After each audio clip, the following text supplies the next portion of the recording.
Hello, this is Julian with Coffee Reviews, and today we'll be reviewing the El Placer White Honey Processed Colombia from the Piggy Chemist. And there's the bag right there. And the Piggy Chemist, based out of Chaudfontaine, Belgium. And they're a coffee roaster that's appeared on this channel on numerous occasions, including our recent review of the Horizon Kiyoma, a wash-processed Rwandan coffee. And I actually purchased this one alongside that coffee, as that one was our March 2024 Coffee of the Month nominee. And I wanted to purchase at least one coffee to go alongside that one. And this coffee sounded the best among the offerings that they had at the time. So I'm looking forward to discussing this one as well, as this right here is day 47.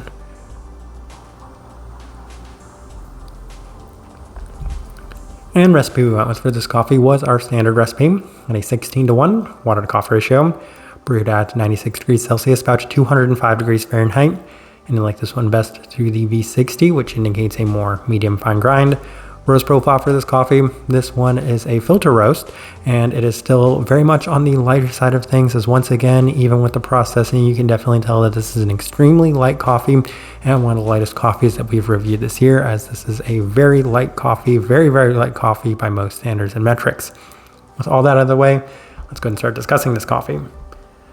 Day 22 first impression, and it was a very interesting start to this coffee just from opening the bag itself, as it had a very interesting spiced aroma to it, and it was what I would describe as being reminiscent of spiced fruity pebbles with a very strong grainy quality to it. The cup itself did yield a lot of those same qualities with a very strong bergamot-like quality that's pretty reminiscent of a lot of coffees that we've reviewed from Café Circular, not recently, but I would say long in the past, where there was a phase in which so many of their coffees had that very spiced bergamot-like quality to it. The cup itself was on the cleaner side of things with a lingering citric grain as well, although it was ever changing the entirety of the time that we were drinking that first try, so it was a very unusual and interesting first impression, offering a lot of really intense qualities to it. Day 25 opted for the Chemist, and once again it is offering an abundance of spiced qualities, extremely reminiscent of what I would describe as being a grainy bergamot. In addition to that, it's very clean and floral with complementary citrus and even a fair bit of what I would describe as a peachy quality, a little bit more pronounced in the finish though. Intense yet again, so once again just a little bit out there for this coffee. Day 28 through the April brewer, and the cup continues to offer that very notable bergamot-like quality, as the entire cup has this very strong spiced quality to it. Though it's still clean, at times it was reminiscent of Fruit Loops in an almost, I would say, as precisely defined aspect as possible. So it's been kind of all over the place, mostly because it's offering that grainy quality, it's offering that bergamot-like quality, it's offering that citric quality, though at times I feel like there's just something I couldn't necessarily put my finger on with this one, which would come a little bit more at the forefront with some adjustments, as on day 31. We opted for the V60 with some higher temperatures and a more fine grind, and the cup has been extremely consistent in the sense that it continues to offer a lot of those really grainy and bergamot-like qualities to it.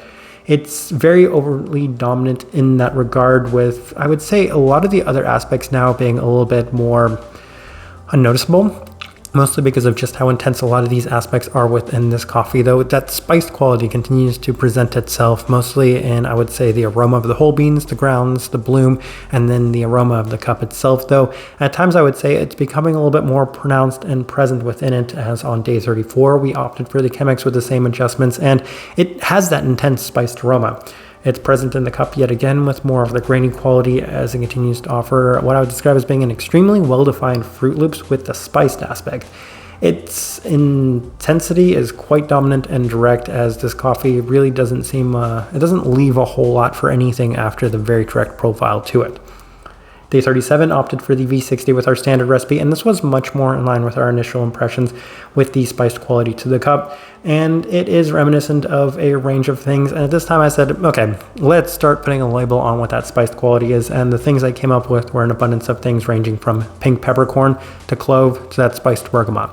In addition to that, there is that buttery texture that makes sense, as it seems to have a lot of, we'll just say, smoothness in the texture in general. But outside of that, there's more of that grain-like citric quality to it in the cool down and finish, which does lend itself towards being a very unusual coffee. Safe to say, I have never had a coffee that's reminded me of anything like this before. Day 40 through the Chemist with our standard recipe, and the spice qualities once again are felt as they're slightly hard to overlook, and at this time I would say that a lot of those more, we'll just say, I described as being peppercorn.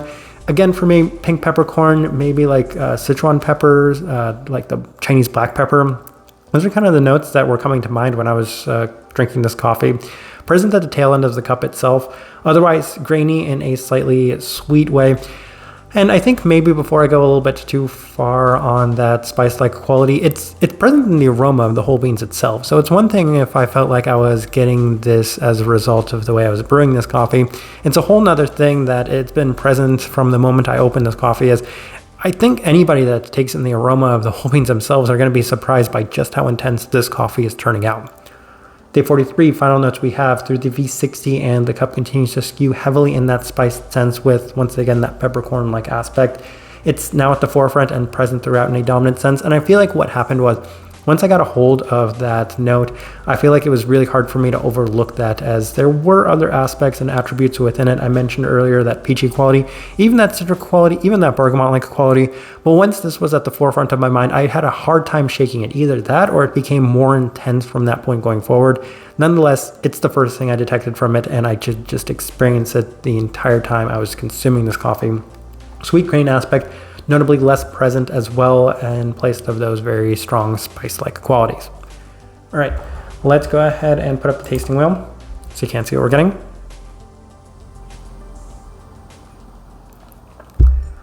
All right, we have a handful of level 3s, a handful of level 5s, 3 of them. So let's go through them, and we will start with the savoriness at a level 5. And as I kind of mentioned, that very strong savory spiced quality is just oh so abundant, and it's detected in this tasting wheel as not only is that a level 5, let's talk about all 3 of them at the same time. Not only is that a level 5, not only is the finish a level 5, but the spices at a level 5, as all 3 of those things go together. It's that interesting savory spiced finish to it that seems to linger for a very long time and is extremely intense throughout the entirety of this coffee. I would say at the start, it was still intense. I would say it's still at that level 5, but the more and more I consumed this coffee, the more I said, okay, it's just really seeming to dominate the entirety of this coffee. So level 5 feels like the only place to put those notes, as they all seem to go together, and it's just so strong within this one. Bunch of level 4s, and we'll actually start on the other side with the sweetness level 4. I did mention it's a very sweet coffee, and I would say that as far as more processed coffees from the Picky Chemist goes, that's not out of character for what I've experienced with them. Those tend to be the coffees that I enjoy a little bit more from this coffee roaster, as they offer a little bit more intensity, and at times I can struggle with their washed coffees to get that same level of intensity. So a lot of sweetness, not really surprising. At times there's a very nice sweetness, again, coming in that slightly sugary, we'll say cereal grain-like component. Brightness, acidity, level 4.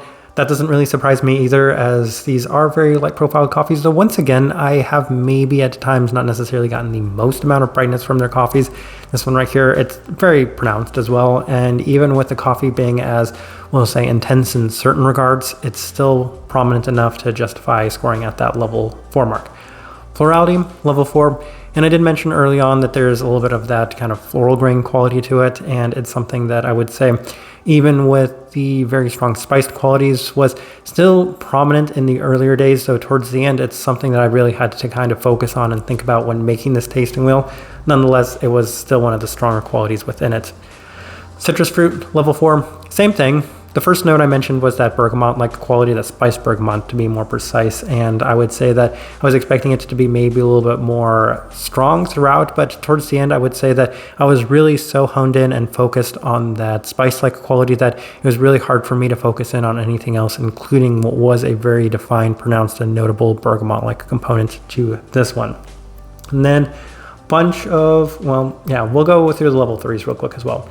Body level 3, as mentioned, it had that kind of somewhat smooth, buttery texture to it, which is what I usually insinuate when it comes to these Picky Chemist coffees being described as buttery, because so many of them are. But for me, this one I would say was a little bit more true to that, at least in terms of the texture to it. Bitterness level 3, and I think that has to do with a little bit of that spiced grain, not spiced grain, but spiced bergamot-like quality that was present within it. It was ever so slightly bitter as well, which did give this one a little bit of a unique dynamic in that regard as well.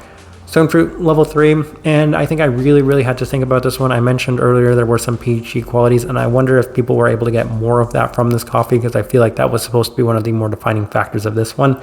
But for me, a little bit more moderate in that sense. And then the last thing worth discussing, and I think it's, the most important thing in this tasting wheel, the cleanliness, level 4. So for a coffee that seems to skew so heavily in a direction that is foreign and unusual to me, it's really interesting that it scores level 4, but I feel like I had to score that level 4 mostly because of just how defined everything in this coffee is. So it's clean as far as the definition of it goes, but it's not really fermenty, and funky is a different descriptor for how I would feel this coffee actually is. It's just strange. So while it's strange, it doesn't really justify taking off from the overall cleanliness to it. If we're just talking about the cleanliness in terms of lack of, we'll say, undesirable qualities in terms of smokiness or fermentiness, funkiness, then I mean it's void of any of those things, and the profile to it, the definition to it is very precise. So level 4 is actually, if anything, underselling just how defined and pronounced the aspects within this coffee were. But outside of that, as I'm looking at this tasting wheel, as strange as it is, I do think it's a good representation of what I was getting from this coffee. All right, so my overall thoughts and impressions of this coffee.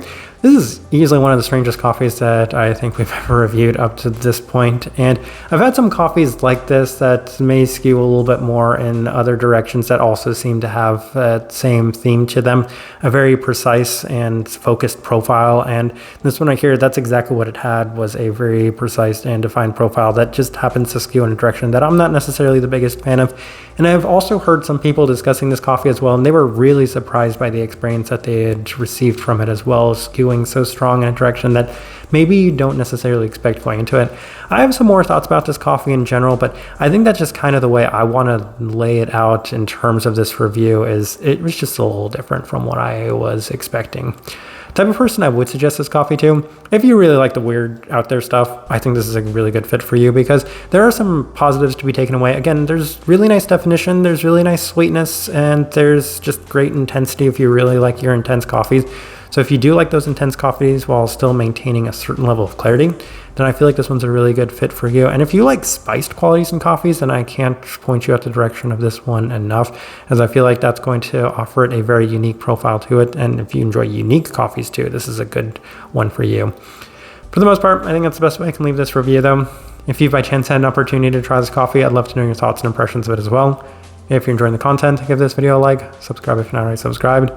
This right here has been a review of the El Placer White Honey Processed Colombia from the Chemist. Thank you for watching.